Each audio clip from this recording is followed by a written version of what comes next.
Tony Stark style AR glasses with an EMG neural wristband sensor. Yeah, I was wearing Meta's Orion. I'll tell you about it.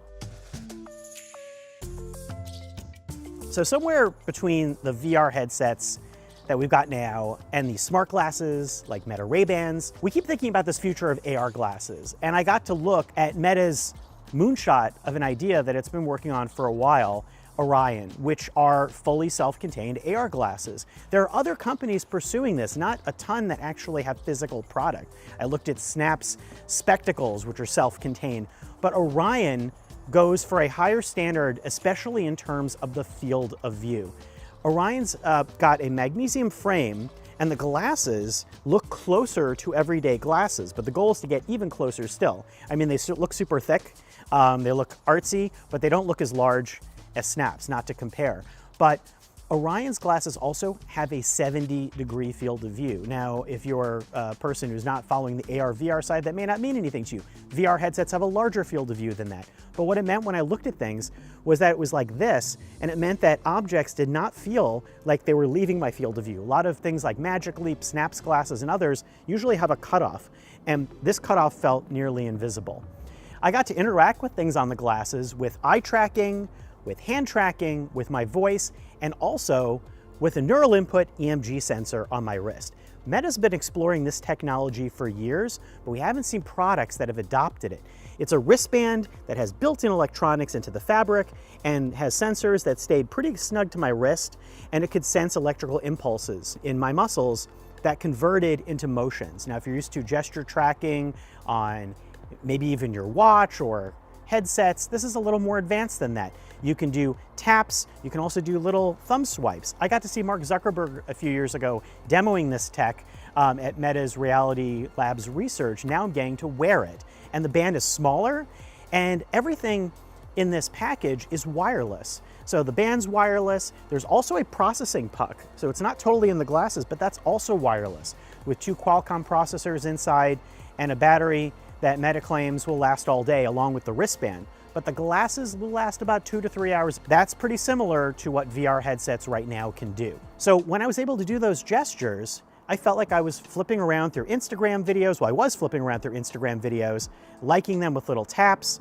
looking around to open up chats with people, chatting with somebody's Kodak avatar, which again is how Meta is going to explore, much like Apple's personas, a 3D realistic version of you that will appear when you connect on phones or VR headsets or whatever. It looked good. And I got to play a few games. I got to play this game where I was piloting this little starship around using my head motions, using eyes to look at different meteors and explode them with my fingers. And we played a 2-person Pong where I looked at a QR code on a table to center it and then spread up this super cool retro arcade thing where I was using my hands to play Pong across the room with one of Orion's creators. So that was pretty fun. Did I see that there were rough points? Sure, because this product is not actually meant for anyone in the real world yet. This is something that's being used internally. Meta's working to update the resolution on the micro OLED displays to something even higher because that field of view can power a lot of pixels. There's also going to be work in making the glasses slimmer and more affordable. The goal is supposed to be something in the range of a laptop or a high-end smartphone. So that's a lot more maybe than the VR headset you have, but less than something like an Apple Vision Pro or another high-end industrial mixed reality headset, something like HoloLens. In the meantime, you might see a lot of this tech start emerging in other places. Meta has plans to work on that EMG wristband in other future products. Maybe you'll find it built into other wrist-worn wearable. Mixed reality headsets are exploring ways to blend the real world and the virtual. And glasses like Meta's Ray-Bans are looking at AI and multimodal AI, which uses the camera to see the world and give you feedback. The glasses and the demos I saw also used multimodal AI quite a bit. I was able to look at a bunch of ingredients and ask, what's a recipe for that? And it popped up some suggestions next to it and identified what the ingredients were. However, by the time Orion becomes a product that actually goes on sale in years to come, the apps and the experiences might evolve even more, and peripherals that I could do more. I mean, I'm starting to do more work in a VR headset at home, and years before I didn't think I would be doing that. Funnily enough though, one thing you have to think about is prescriptions and glasses wearers. Eventually, these will have prescription support. For the moment, I had to demo it without my glasses, but luckily I got to wear a pair of contacts that were apparently Mark Zuckerberg. So that was a convenient thing. So I got to look at it at very near my prescription, and I guess that's Mark's prescription. And I got to see a lot of the glasses things and pretty crisply. And the experience was generally good and sometimes a work in progress.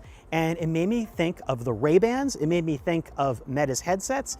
It made me think of where else AI could develop. And it made me wonder who else is going to be working on this and how soon, and when can we start playing with this in our own everyday world? Questions that we won't know for a while, but we got a peek at where the future is heading, and I want to try more.